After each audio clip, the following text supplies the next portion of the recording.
कहते हैं ज़िंदगी का असली मज़ा मंजिल में नहीं सफ़र में है। तो फिर चलिए देर किस बात की, सफ़र की शुरुआत करते हैं।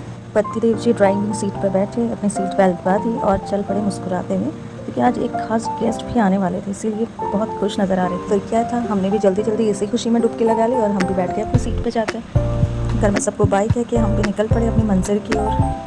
सफ़र की शुरुआत करते हैं। सफ़र की शुरुआत बिना माता रानी के आशीर्वाद के पॉसिबल ही नहीं है। तो ये गांव की रोड से हम जैसे ही मेन हाईवे में निकलते हैं तो आप आइडिया लगा सकते हैं बसेस और टैक्सीज देख के कि बिल्कुल बस स्टेशन क्रॉस करके हम माता रानी का आशीर्वाद लेके अपने सफ़र की शुरुआत करते हैं। आज मौसम ने भी हमारा बहुत साथ दिया, रिमझिम बारिश और इतना सुंदर व्यू, बिल्कुल डेडली कॉम्बिनेशन है। इस मौसम के साथ और इन व्यूज़ को देखते हुए हम अपना सफ़र कंटिन्यू करते हैं। मिलिए हमारे स्पेशल गेस्ट से जो आ चुके हैं, जिनका इंतज़ार था वो मिल गए।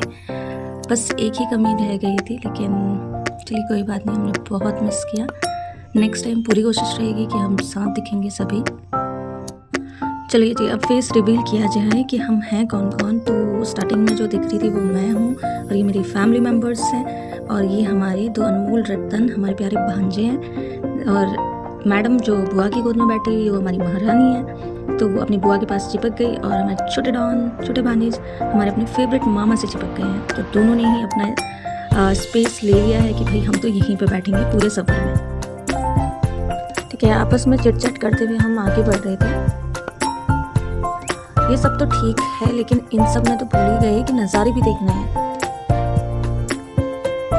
जैसे ही फोकस नज़ारों में हुआ, ये क्या रोड के तो बुरे हाल थे, आप खुद ही देख लीजिए। ज़्यादा कुछ कहेंगे तो विवाद हो जाएगा, इसलिए हमने हमारी धन्नू को बागडोर सौंप दी कि भाई धन्नू अब तुम ही हमें लेके जाओ, हम व्यूज़ पर फोकस करेंगे।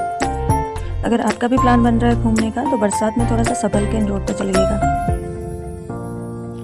चलिए कोई बात नहीं, हर टाइम तो हमें अच्छी ही रोड नहीं मिलेगी ना, सम टाइम हमें ऐसी रोड्स भी फेस करनी पड़ेंगी, हमारी धन्नू को स्पेशली।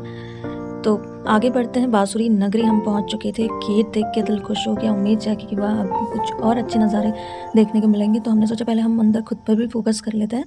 तो यहाँ पे म्यूज़िक और बातों की मज़े लेते हुए मस्ती में आगे बढ़ रहे थे और हमारी मैडम को स्पाइडरमैन का चस्का उतर नहीं रहा था, बिल्कुल उसी सिग्नेचर स्टाइल पे बैठे हुए थे कि नहीं मैं स्पाइडरमैन ही खेलूँगी। तो यहाँ पे MB तिराहा क्रॉस करते हुए हम आगे को प्राकृतिक सुंदरता का मज़ा लेते हुए आगे बढ़ रहे थे। देखते ही देखते कब हम बरेली एयरपोर्ट पहुंच गए। जी हाँ, बरेली हवाई अड्डा है। यहाँ पर 1 से 2 मिनट हम यहाँ पर ट्रैफिक में फंसे रहे, उसके बाद 1 से 2 मिनट में ही हम यहाँ से निकल गए थे। ये क्या सफ़र ख़त्म ही हो रहा था, बट हमने तो बताया ही नहीं कि हम जा कहाँ रहे हैं, हमारी मंजिल कौन सी है। बट कोई बात नहीं, पार्ट 2 में ही आपको पता चल जाएगा। और एंटर होते ही दिल खुश हो गया, उम्मीद है कि आपका भी दिल खुश हो जाएगा रिव्यू देख के। तो जैसे हम एंटर हुए, बच्चों की भी रौनक बढ़ गई थी उनके चेहरे पे कि वाह अब हम पहुंच गए, अब हमें खूब सारी मस्ती करने को मिलेगी।